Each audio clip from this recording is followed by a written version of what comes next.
I overheard my daughter-in-law whisper to my son, "How much longer do you think she'll last?" They were already planning what to do with my house. I stayed quiet, called my lawyer, and made some changes.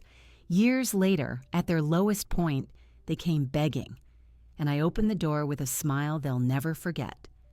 Subscribe to the channel, leave your like and comment from which part of the world you are watching. Get comfortable and relax. Let's begin. I was humming that day. A tuneless little thing.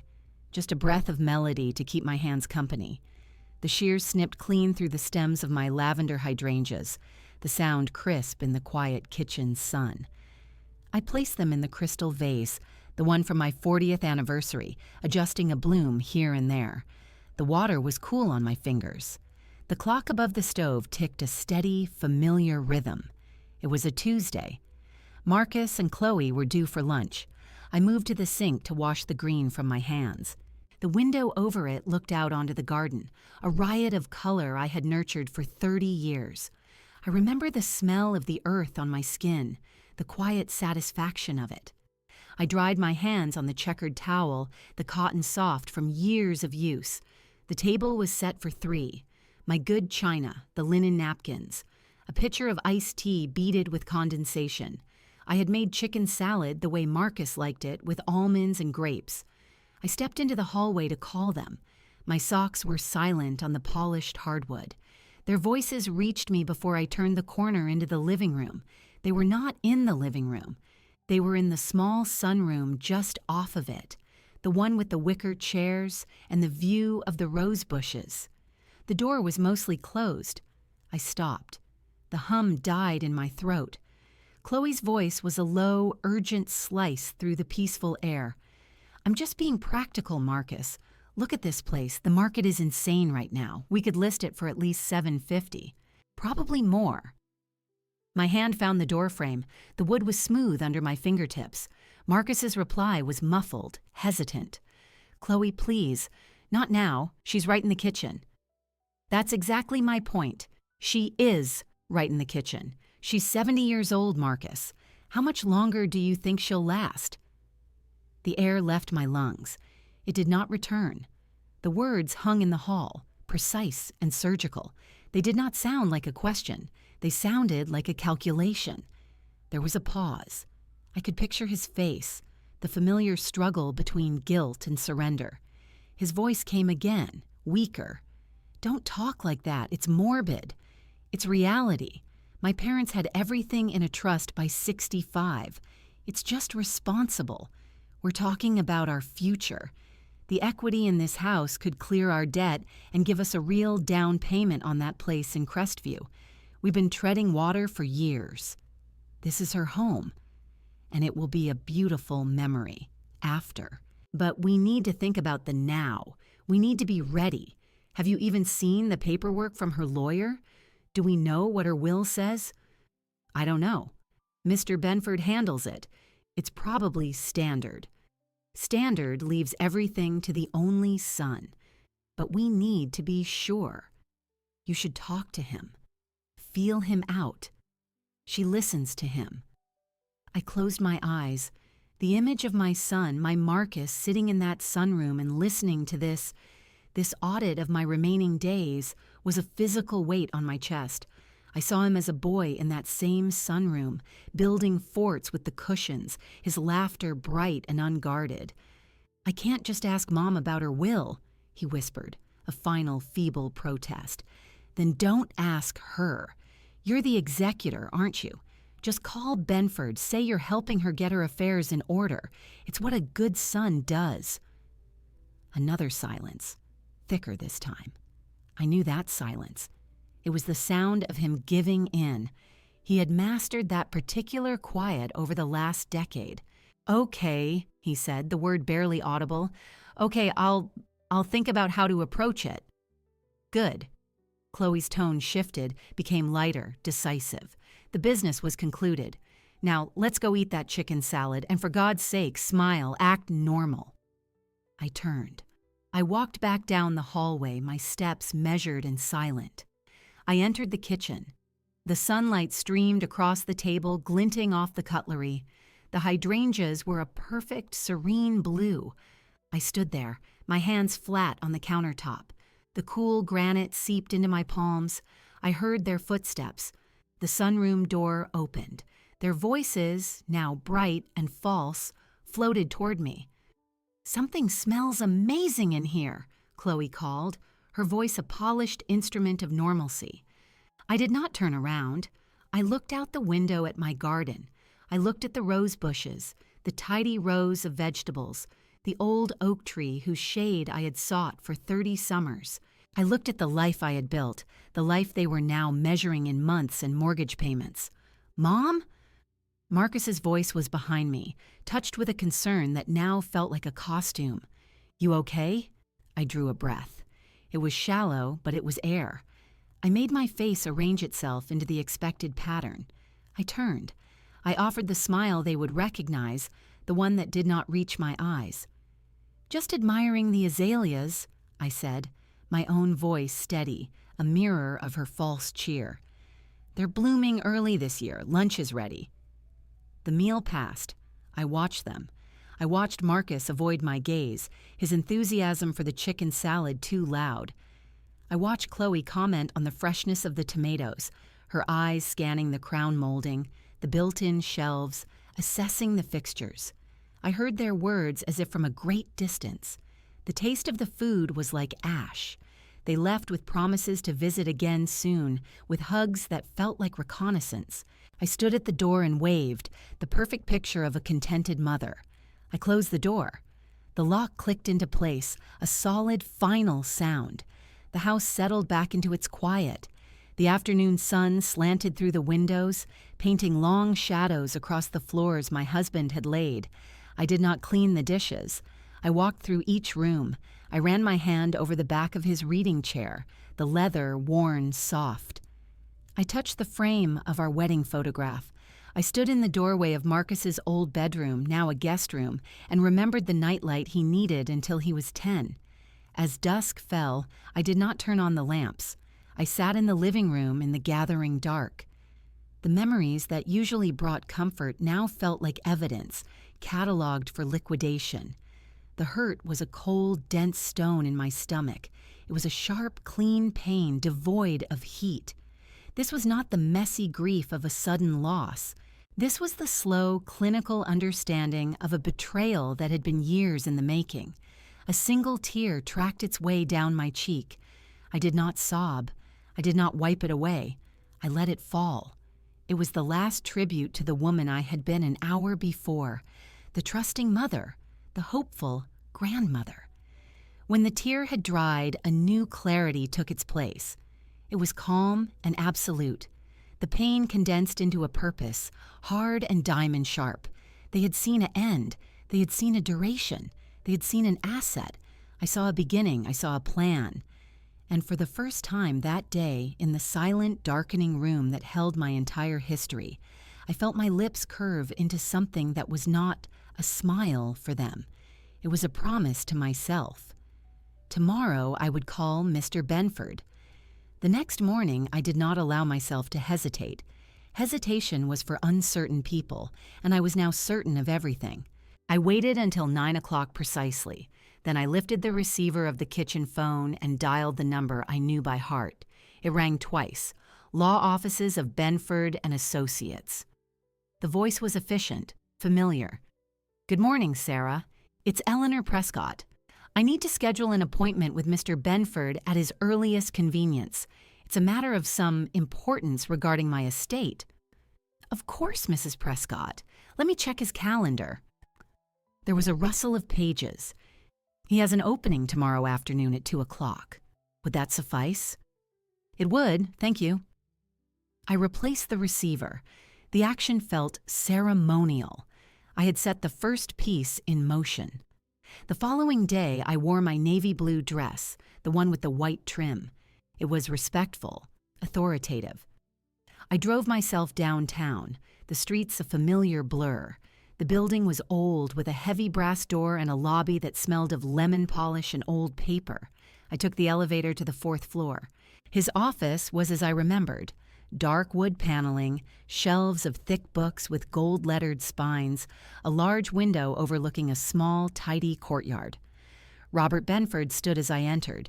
He was in his 70s, like me, but where my hair had turned fully silver, his was a fine white cloud. His eyes, behind rimless glasses, were a sharp, perceptive blue.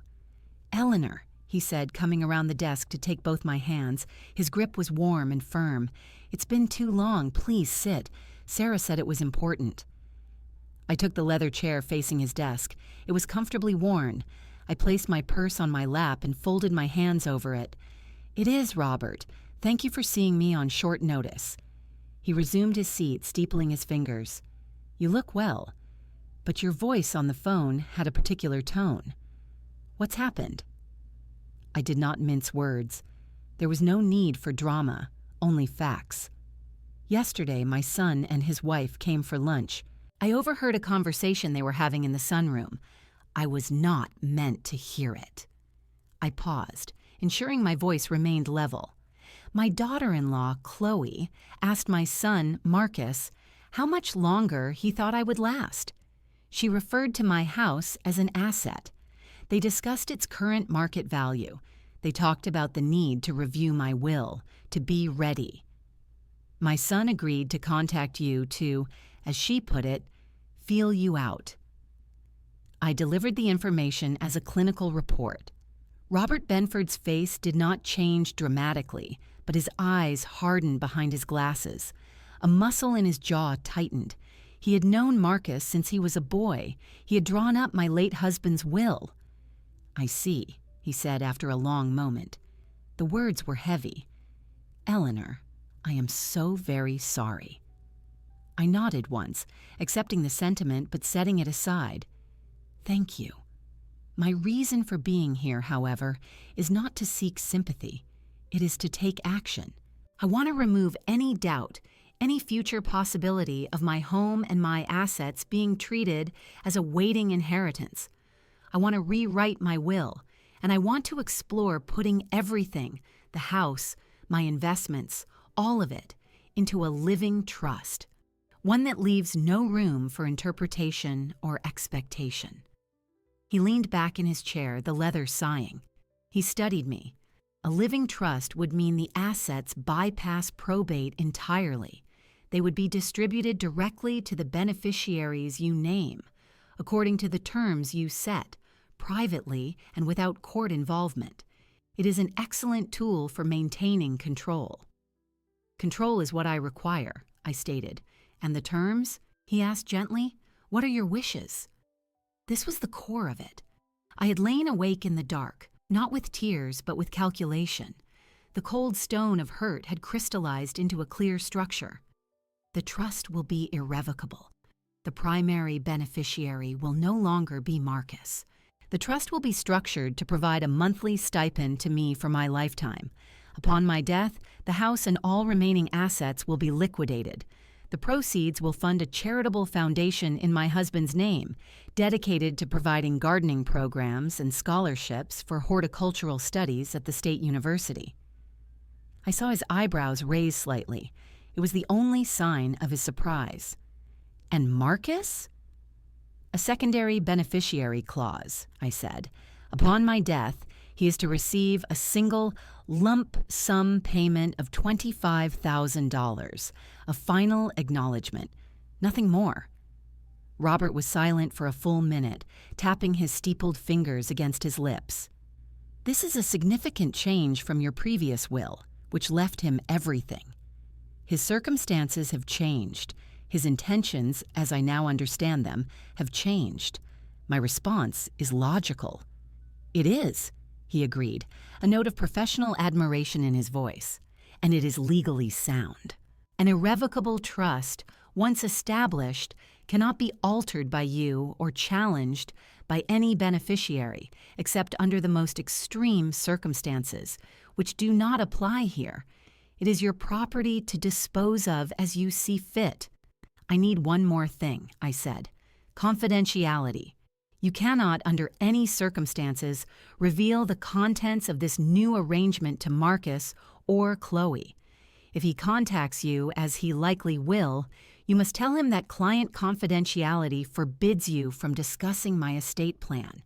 You can suggest he speak to me directly." A faint smile touched Robert's lips.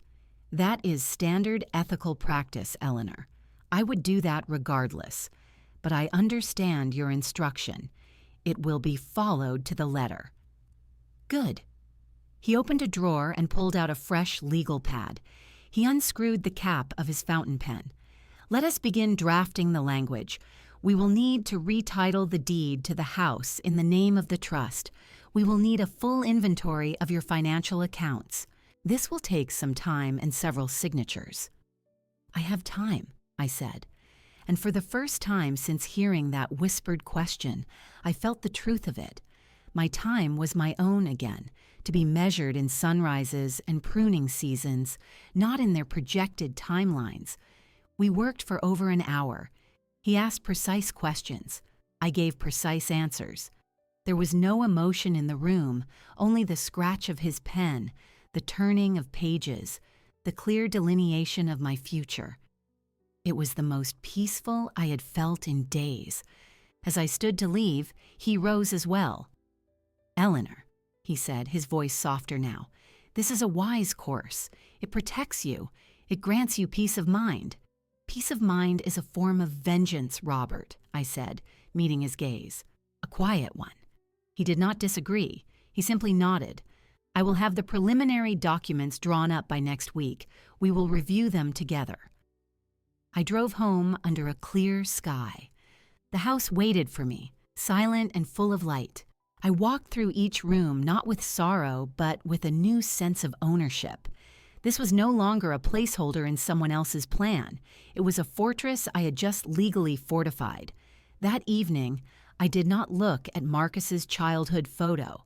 I looked at a catalog from the Botanical Society. I circled a seminar on winter gardens. I made a note to call my friend Alma about the next book club selection. I was not waiting for an end. I was building a life, brick by legal brick, and the foundation was now solid beneath my feet. The next move was theirs, but the board, I now knew, was mine. The foundation I built in Robert Benford's office held. More than held, it became the stable ground from which I grew an entirely new life. The paperwork was signed, filed, and settled into a safe deposit box. With that legal fortress secure, I made a conscious decision.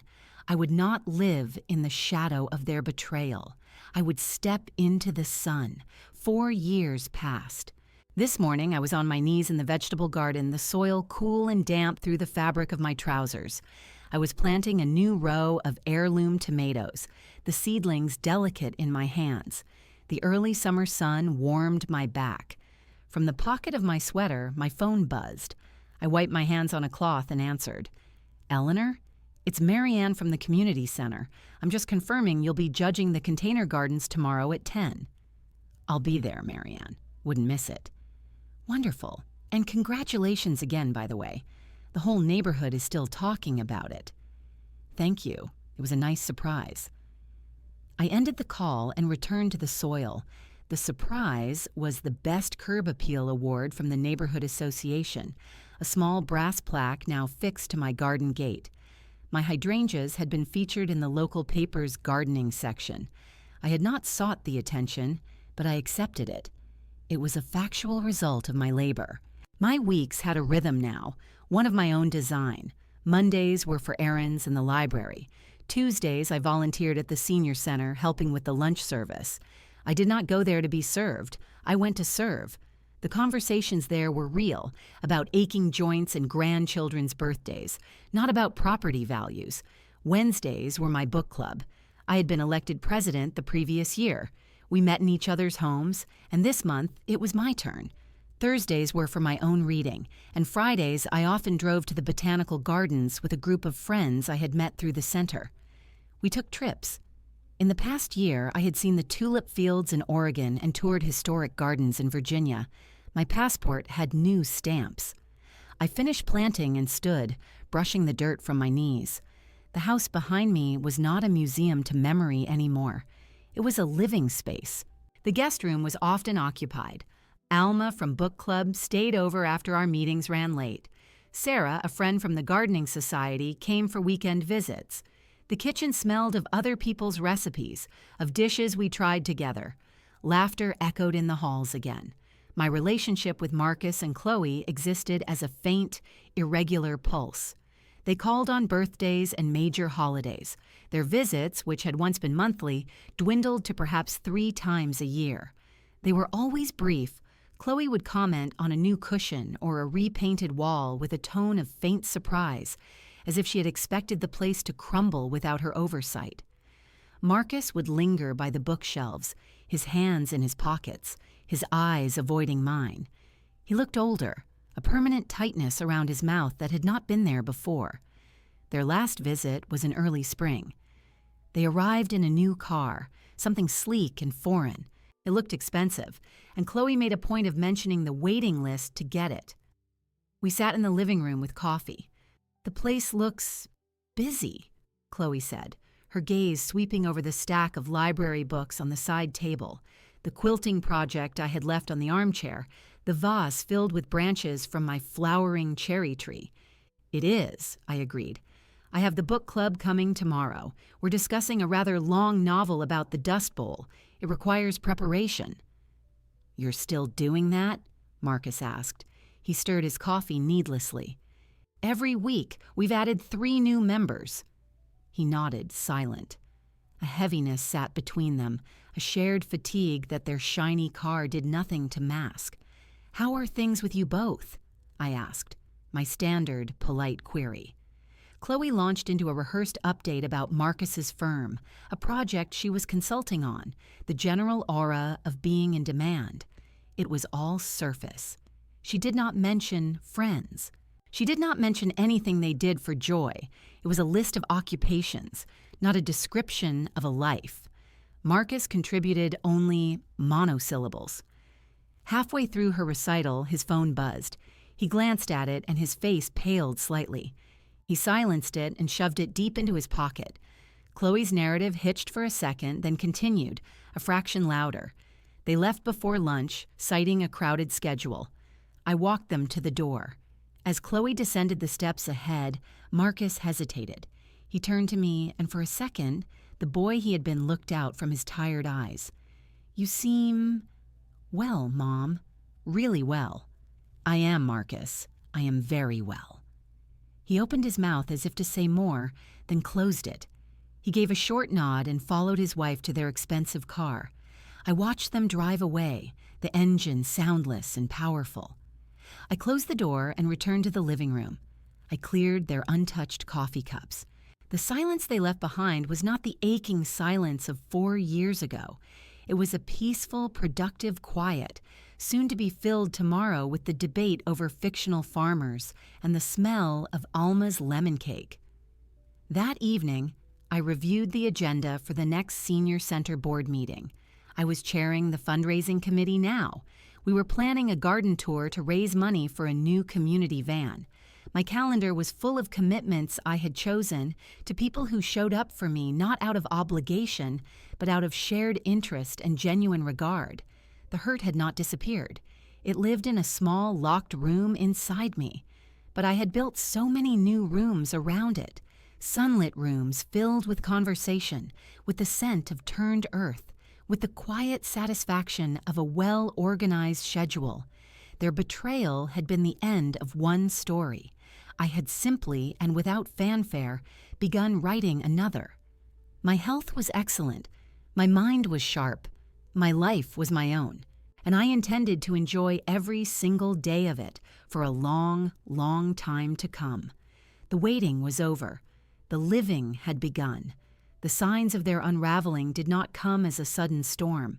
They arrived in small, telltale drips, like a leak in a roof you only notice after the ceiling sags. I observed them with the same detached attention I gave to changes in my garden's soil. It began with the phone calls. Marcus had always been a sporadic caller, but his pattern shifted. He started calling on weekday afternoons, a time he knew I was usually home. His voice carried a strained cheerfulness that felt like a weight. "Hey, Mom, just checking in." "Hello, Marcus. Is everything all right? Yeah, everything's fine. Just busy, Work is intense. I see. There would be a pause. I would not fill it. How's the garden? He'd ask, the question a transparent bridge to something else. It's thriving. The roses have had a second bloom. That's great. Listen, Mom. Another pause. You remember my friend David? From college? I remember. Well, he's gotten into investment consulting. Really sharp guy. He's been helping some of us at the firm with portfolio diversification, high-yield stuff. It's interesting. He would talk for a few minutes about market trends, about unique opportunities. It was a monologue that seemed aimed at convincing himself. He never asked if I was interested. He was just laying groundwork. I would listen, offer a neutral, I see, or that sounds complex, and the conversation would wither. The next clue was a visit, unannounced on a Tuesday evening. I was cleaning up from dinner with Alma.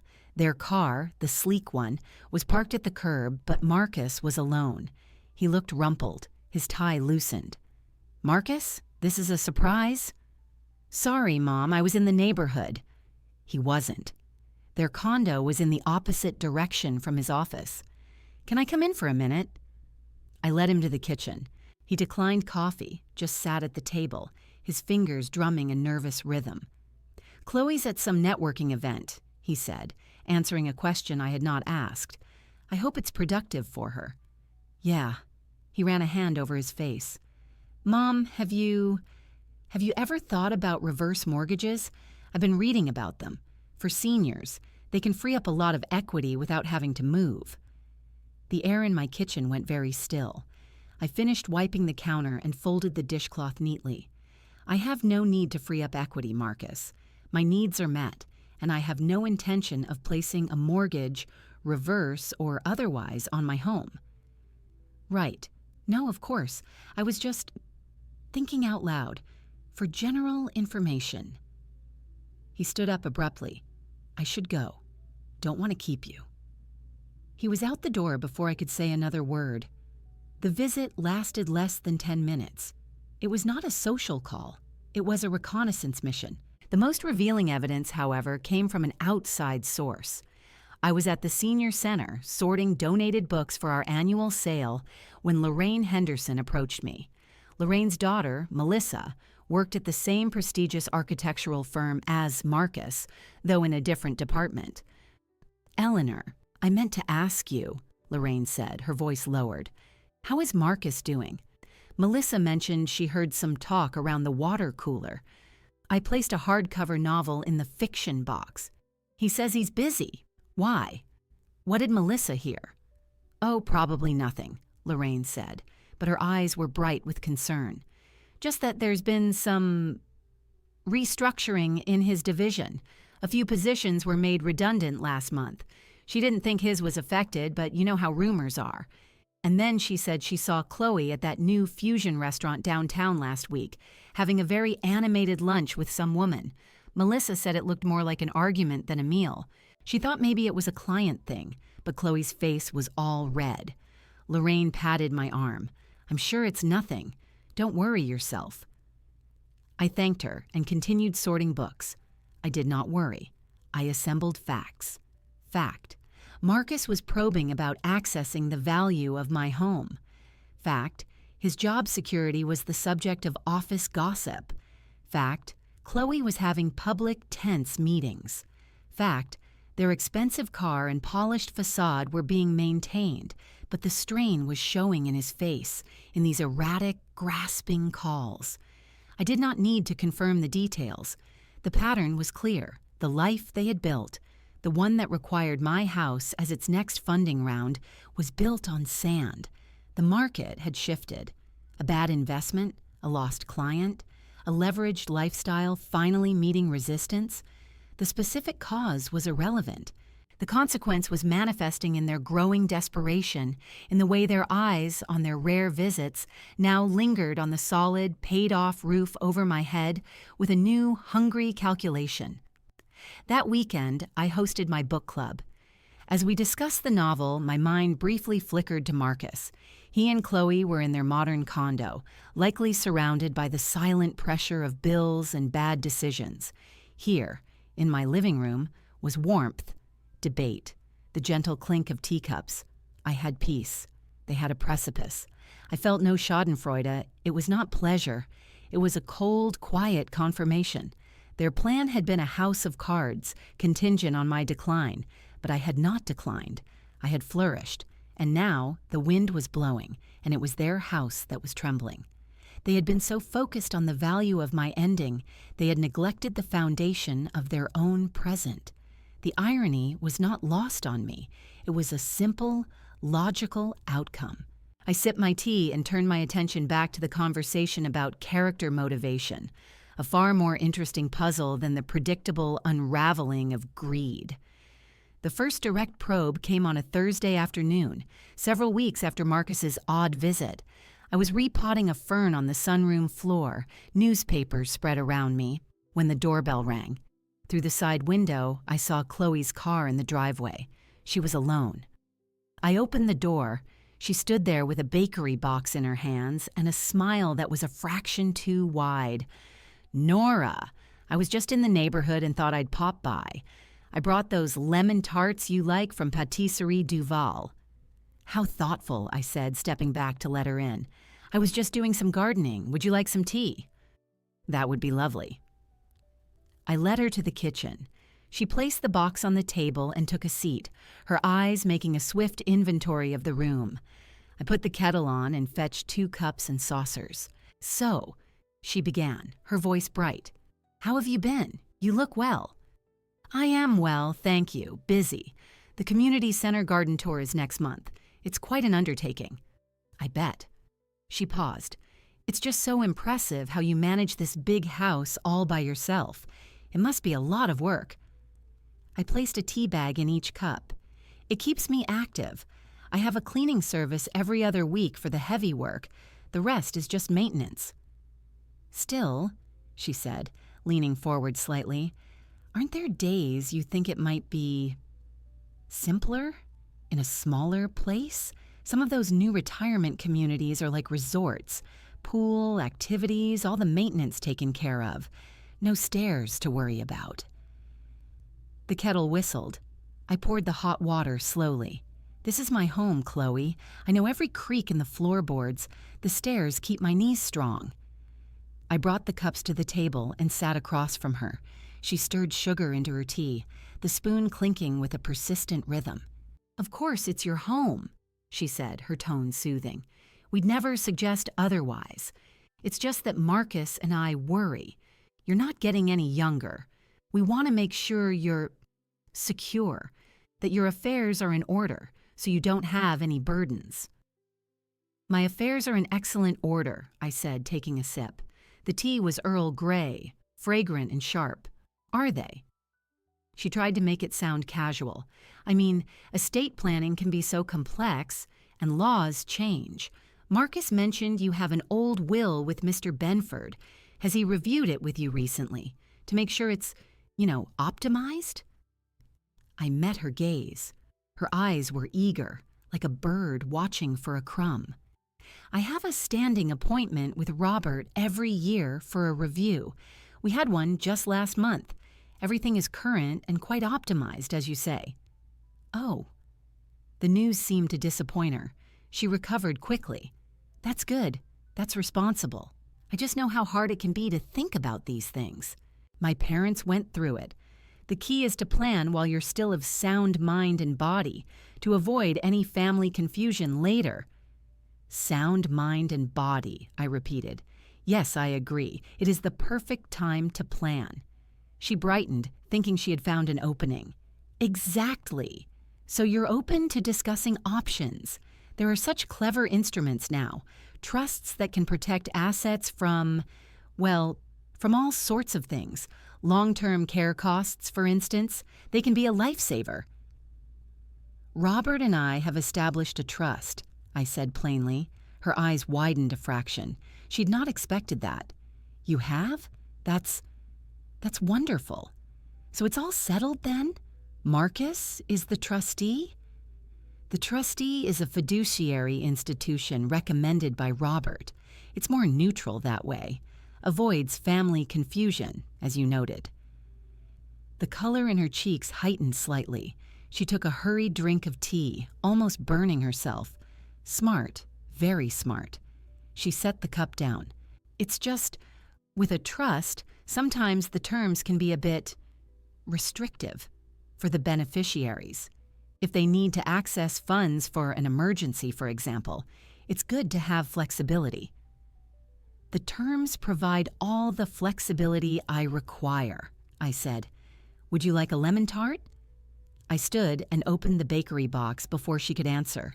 I placed a tart on a small plate and set it before her. The gesture was a punctuation mark, ending her line of questioning.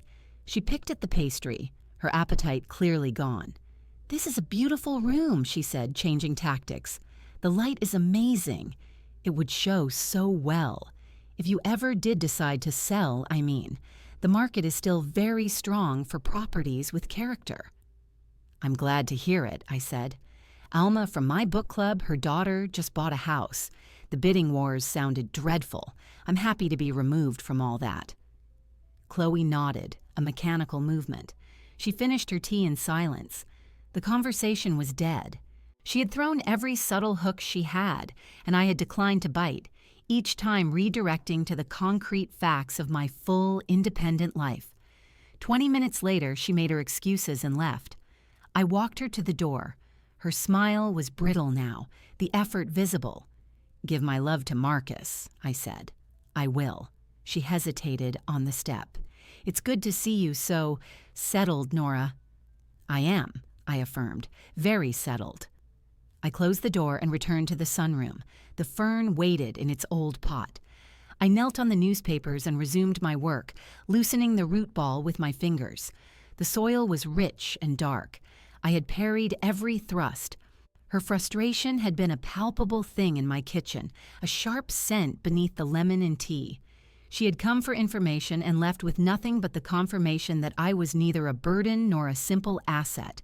I was a locked gate, and I held the only key. Marcus arrived alone 2 weeks later on a Sunday evening. The timing was unusual. I was in the living room reviewing notes for the garden tour committee meeting. The doorbell's chime was insistent. Through the curtain, I saw his silhouette, shoulders hunched against a light rain. I opened the door. He stood without an umbrella, his hair damp, his coat a wrinkled trench he'd had for years. The expensive car was nowhere in sight. Mom, come in, Marcus, you're getting wet. He stepped inside and stood awkwardly on the mat, water dripping from his hem. He looked years older than his age. Shadows pooled under his eyes. The confident veneer of the successful architect was completely stripped away. Is everything all right? I asked, though the answer was plain before me. Can we talk? His voice was hoarse. I led him to the living room. He did not take his coat off. He sat on the edge of the sofa, his hands clasped tightly between his knees. I took my usual armchair and waited. He stared at the rug, the one his father had bought on a trip to Turkey. The silence stretched, filled only by the steady tick of the mantel clock. Chloe's at her mother's, he finally said to the rug. I see. We're in a bad way, Mom. The words came out in a rush as if he'd been holding his breath. A really bad way. I did not prompt him. I let the silence compel him to continue. My job, there was a restructuring. My position was eliminated 3 months ago. He glanced up, a flicker of shame in his eyes. I've been consulting. Piecemeal stuff. It's not enough. Not nearly enough. I am sorry to hear that, Marcus. He nodded, a jerky motion. And we had money invested with David, my friend. It was supposed to be, it was a sure thing, a development project. He swallowed hard. It wasn't. The principal is gone. All of it. Another piece of the puzzle clicked into place. The high-yield opportunities, the nervous phone calls. It had not been casual talk. It had been a drowning man describing the water to someone on shore. We have debts, he continued, his voice dropping to a whisper. The condo mortgage, the car payments, credit lines we use to keep things going. It's unsustainable. The bank has sent notices. He finally looked at me, his eyes pleading. We're going to lose everything, Mom. Everything. I felt a cold clarity. This was the unmasking. The polished future they had plotted over my supposed grave was now in ashes of their own making.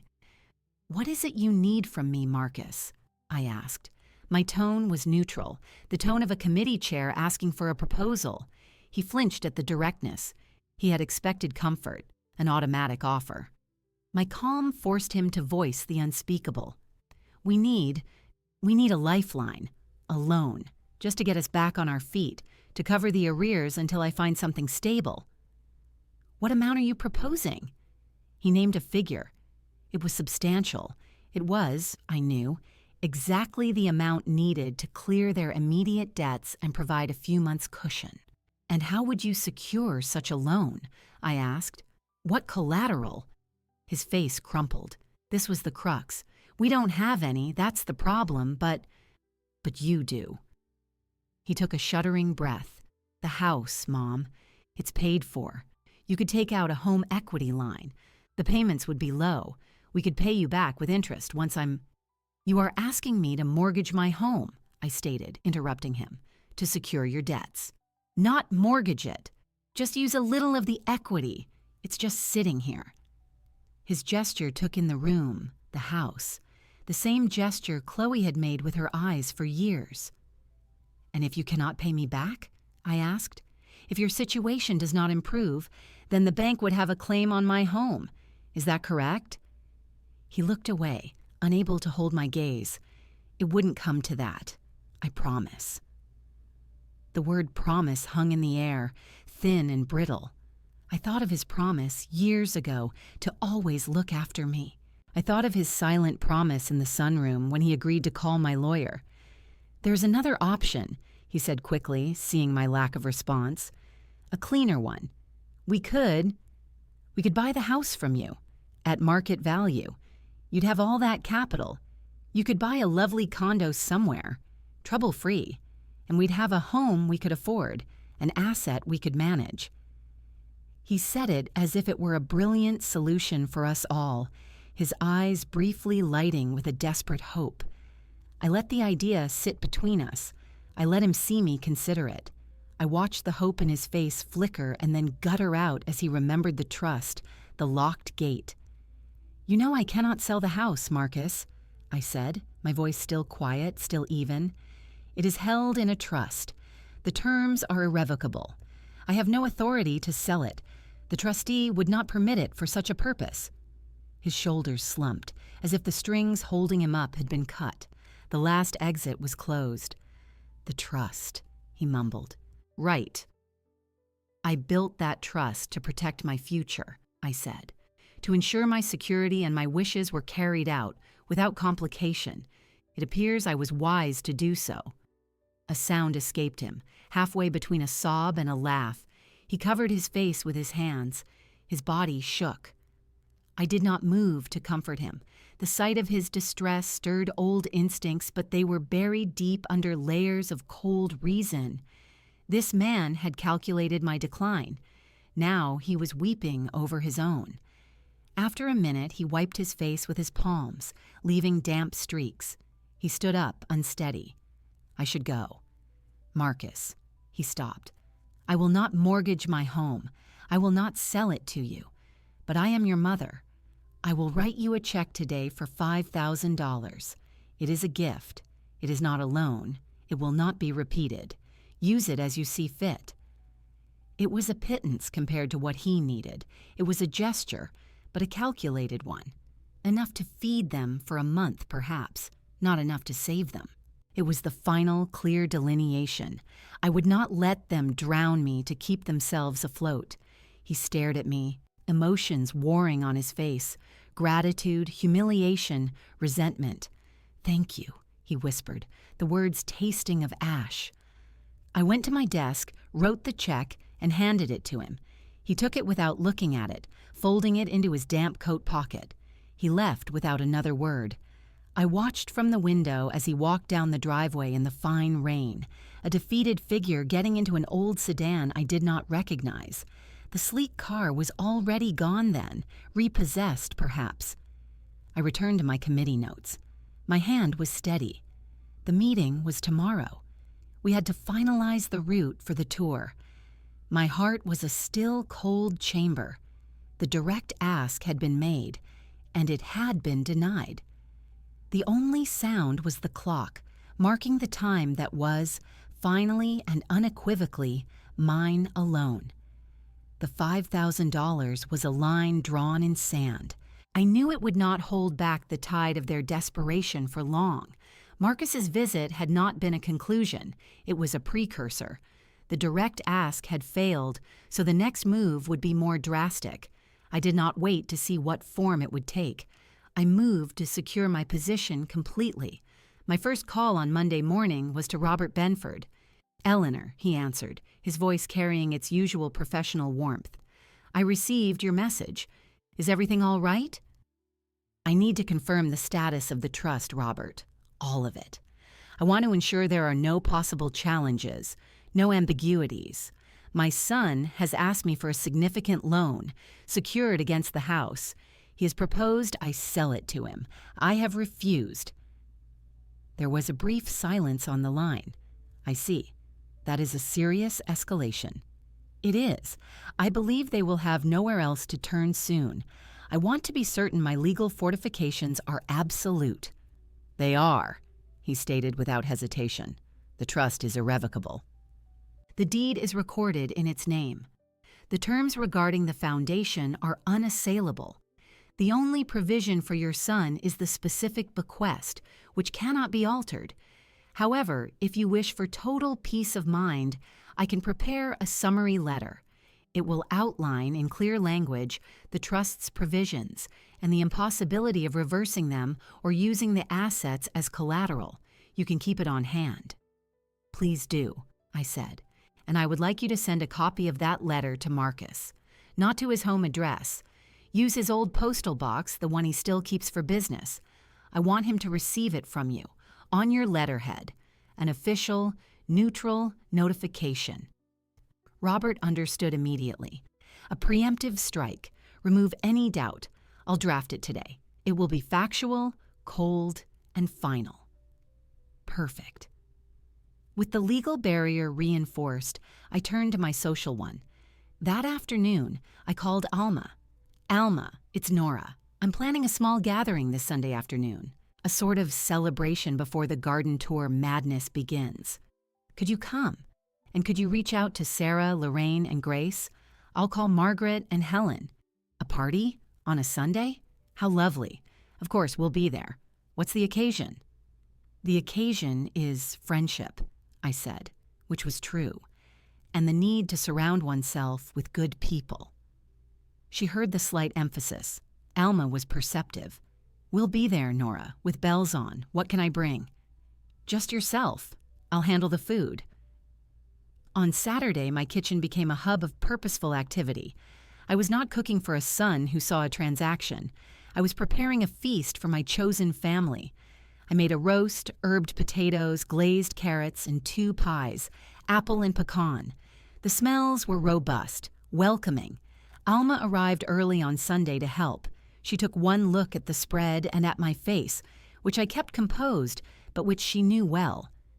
"This is more than a pre-tour party," she stated, tying an apron around her waist. "Something's happening. They may come here, Alma, my son and his wife, soon. They are in a difficult position. I have refused to solve it for them. When people have no options left, they sometimes resort to showing up." She nodded, her hands deftly arranging cheese on a platter. "And you want witnesses." "I want my friends around me," I corrected gently. "I want a house full of life. I want them to see that this is not an empty asset waiting for them. It is a home, occupied and cherished. And I want you all to hear what I have to say to them, so there is no question later about what was said." "Understood." She patted my hand. "We're your counsel and your shield." By 2 o'clock, the house was filled. Sarah, Lorraine, Grace, Margaret, and Helen arrived, bearing flowers and bottles of sparkling cider. The living room hummed with easy conversation and laughter. We were 6 women who had seen decades of life, who had buried spouses, raised children, fought illnesses, and found solace in each other's company. There was a formidable strength in that room, a quiet power. We ate in the dining room, the table extended to its full length. The talk was of books, of gardens, of grandchildren, of plans for a group trip to a lakeside cabin in the fall. It was normalcy, but it was also a display of a life richly lived, independently and without need. As we cleared the plates, Helen said, "This house always feels so alive, Nora. It's got good bones and a better heart." "It does," I agreed. "It's seen a lot of joy. It will see more." The statement was deliberate. Margaret caught my eye and gave a slight firm nod. They were all, in their way, ready.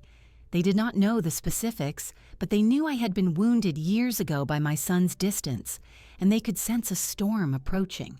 Their presence was their pledge. After dessert, as we sat with coffee, I spoke quietly to the group. "I want to thank you all for being here today. It means a great deal. You are my real family. You have shown up for me, week after week, year after year. That is a currency that never devalues." They understood. Lorraine raised her cup. "To family, the one you're born with, and the one you choose." We all drank to that. The gathering lasted until the evening light turned golden. As they left, each woman hugged me a little tighter, held my hand a moment longer. No more words were needed. The table was set both literally and figuratively. My legal documents were in order. My support system was visible and strong. My home was a beacon of warmth and community, a stark contrast to the cold desperation I knew was circling. I locked the door after the last friend drove away. The house was quiet again, but it held the echo of laughter, the imprint of solidarity. I was not preparing for a battle. I was preparing for a revelation. They would come expecting to find a lonely old woman in a house too big for her. They would find something else entirely. Everything was ready. I simply had to wait for them to arrive at the end of their road. They came the following Sunday, just as I knew they would. The $5,000 had bought a month. The letter from Robert Benford had eliminated hope. Now they had only one option left. I was in the garden, not because I was waiting for them, but because it was Sunday morning and the roses needed deadheading. The sun was warm, the bees loud in the lavender. I heard the car before I saw it. It was not the sound of the sleek sedan, but a lower, rougher idol. An older model, maybe a rental, maybe borrowed.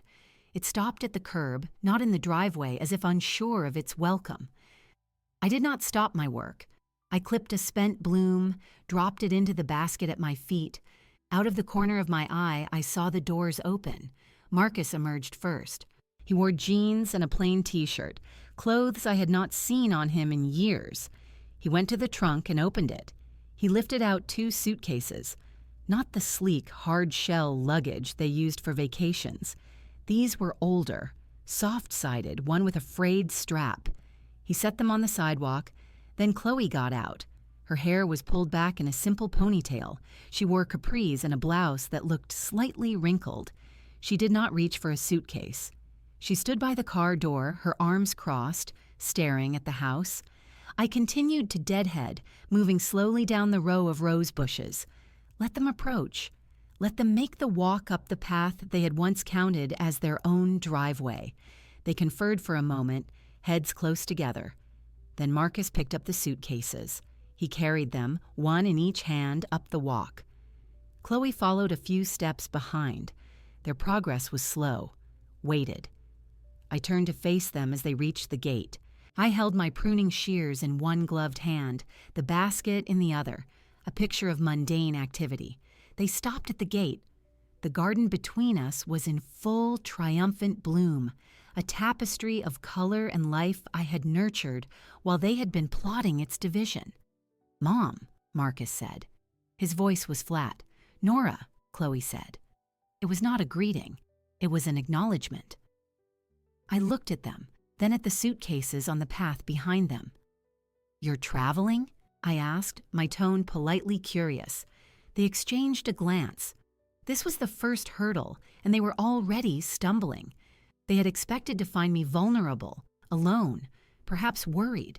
They had not expected to find me occupied, composed, standing in the fortress of my own making. "Not exactly," Marcus said. He shifted his weight. We need to talk to you. It's important." "I see. And the luggage?" Chloe's composure cracked first. "We were evicted, okay?" The words shot out, sharp with humiliation. "The condo. We couldn't make the payments. They gave us 30 days. The 30 days are up." Marcus flinched at her bluntness. He looked at the ground. "We have nowhere else to go, Mom." The admission cost him. His shoulders sagged under the weight of it. I looked from one to the other. The polished image was gone. Marcus's face was pale, unshaven. Chloe's eyes held a frantic, exhausted glare. The suitcases contained everything they could take before the lock was changed. This was the final, naked truth. The house of cards had collapsed. "Chloe's mother?" I asked. "She said no," Chloe snapped. "She said we made our bed. Other friends? Their social circle had been built on the foundation of their success. That foundation was gone." "We just need a place to stay for a little while," Marcus said, his eyes pleading now. "Just until we get back on our feet. We can stay in my old room. We won't be any trouble." I looked past them at the old sedan at the curb. It was a rental. I could see the sticker on the bumper, a short-term solution. They had reached the absolute end of their resources. They had come to the well they had once hoped to drain, not with a request, but with a desperate, unspoken demand born of utter defeat. The sun was high. The scent of roses and warm earth filled the air. The house behind me stood solid, its windows reflecting the blue sky. I had prepared for this moment for years. I had built my life, my legal walls, my community, for this exact confrontation. I did not smile. I did not frown.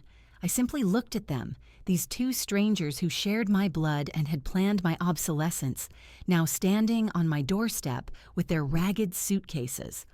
"All right," I said, my voice calm, utterly even. "Come in." I turned, unlatched the garden gate, and held it open for them. I did not offer to help with the bags. I walked up the path to my front door, the shears still in my hand.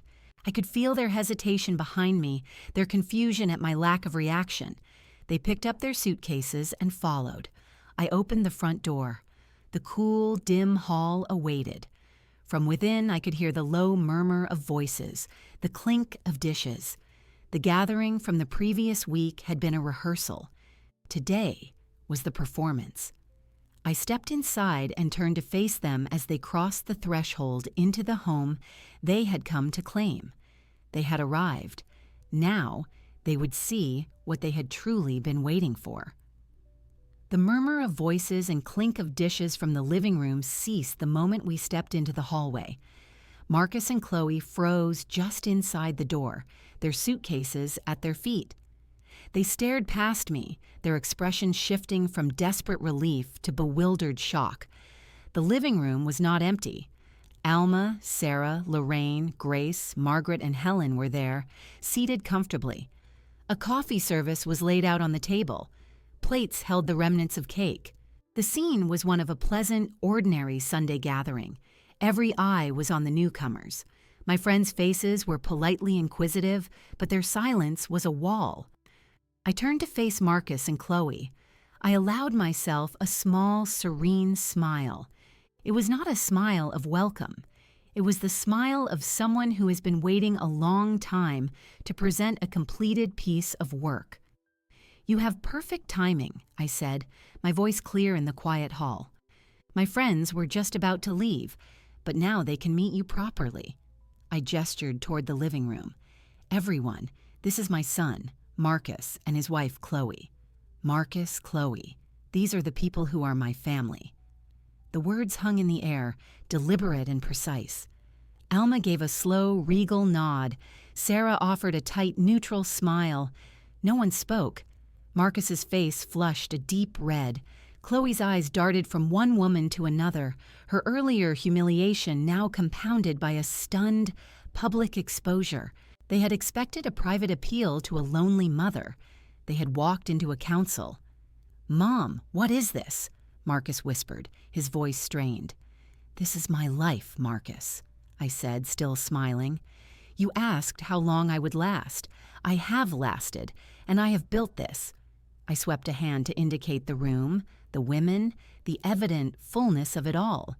These women are my book club, my garden committee, my travel companions, my emergency contacts. They are the executors of my health directives. They are my chosen family. Chloe found her voice, a thin, sharp sound. "We need to talk to you privately." "Anything you need to say to me can be said in front of them," I replied, my tone losing none of its calm. "They know everything. They know what you said in my sunroom 5 years ago. They know about the trust. There are no secrets here." Marcus looked as if he had been struck. He took an unsteady step back, bumping into one of the suitcases. I walked into the living room and stood beside my chair. My friend's presence was a tangible force at my back. "You have come here because you have nowhere else to go. I understand that. But you must understand the reality of this house. It is not and will never be your asset. It is not even truly mine to give any more." I reached into the small drawer of the side table and withdrew the summary letter Robert Benford had sent. I held it up. "This is from my lawyer. It confirms the irrevocable living trust. The house and all my assets are owned by the trust. Upon my death, the house will be sold. The proceeds will fund a horticultural foundation in your father's name. You, Marcus, are named for a single, specific bequest, $25,000, that is all." The color drained completely from Chloe's face. She looked at Marcus, a silent accusation. He would not meet her eyes. He stared at the letter in my hand as if it were a venomous thing.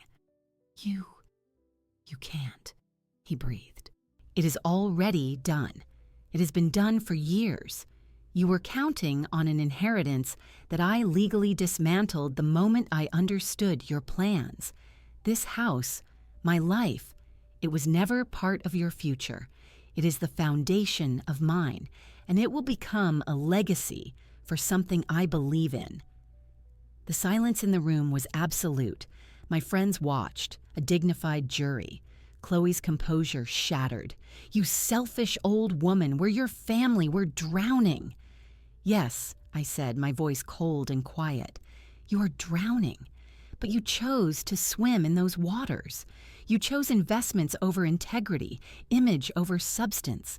You chose to measure my life in months and market value. I chose to build a new one.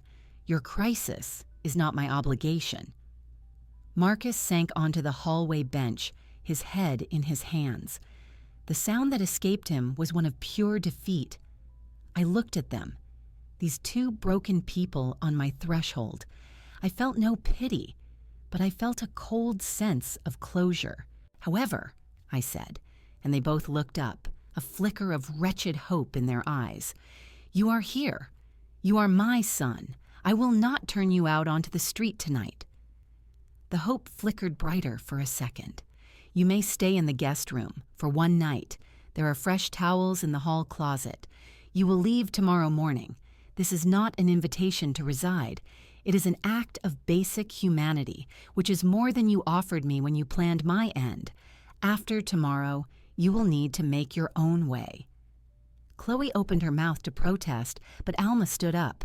She was a tall woman, and her presence was imposing. "The guest room is made up, Nora. I saw to it this morning." Her voice was a dismissal. The message was clear. The audience was over. The verdict had been delivered.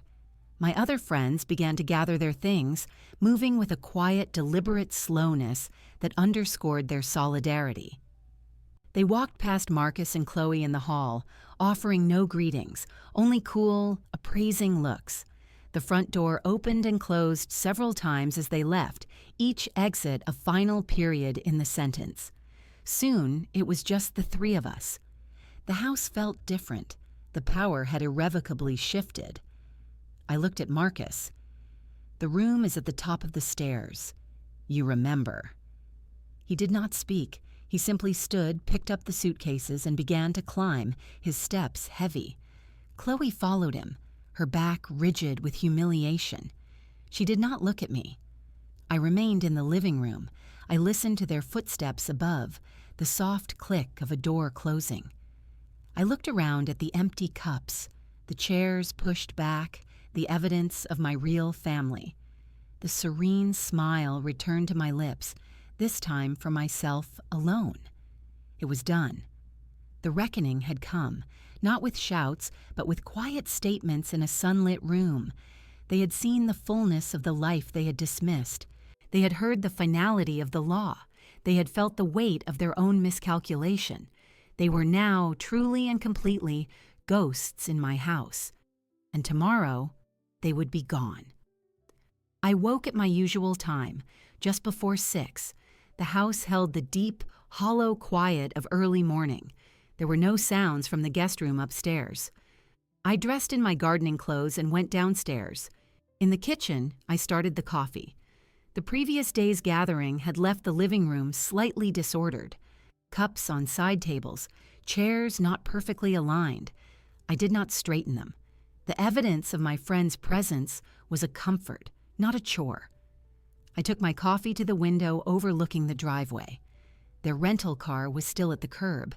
The sky was lightening to a soft gray. I stood and watched.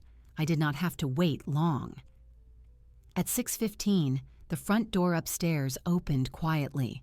There were footsteps on the stairs, hushed and careful. I remained at the window, my back to the kitchen entrance. I heard the soft thump of suitcase wheels on the hardwood floor of the hall. I heard the front door open, then close with the faintest click. The deadbolt did not turn. They had left it unlocked. Through the window, I saw them. Marcus loaded the suitcases into the trunk. Chloe stood by the passenger door, her arms wrapped around herself, though the morning was mild. She did not look back at the house. Marcus closed the trunk, walked to the driver's side, and paused. He turned his head.